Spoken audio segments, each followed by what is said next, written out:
For our apartments, we've been open for business throughout COVID.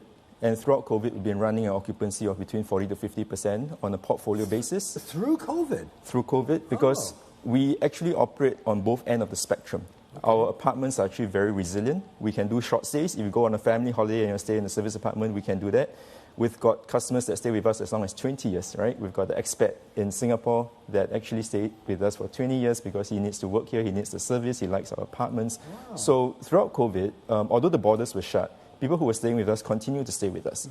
People who wanted to come in couldn't come in, but we still maintain that occupancy that gives us the cash flow and the resilience to survive through COVID. Wow.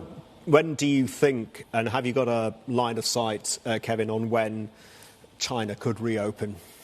Well, we've been hearing news, so we don't know, and I don't want to speculate, but our China business is still relatively healthy for the reason that I just mentioned, because we do longer stays.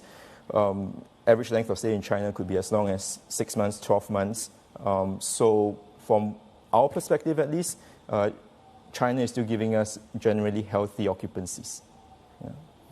And has the turmoil in markets thrown up opportunities, acquisition opportunities? And if so, where? Well, we evaluate all opportunities. We do see that, in a high inflationary environment where there's stress, building owners are more willing to talk. The good thing about our whole ecosystem is because we have investment management and we have lodging management.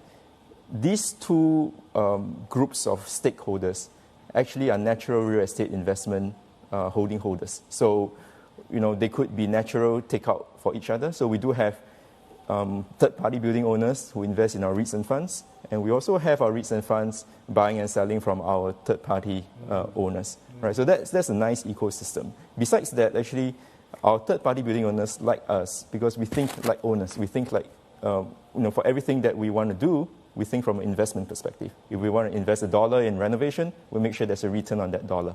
And our investors like us because we have the operating capability. We do not just do asset management. We actually run the operations daily. We have a direct influence on the outcome of how that asset actually can perform.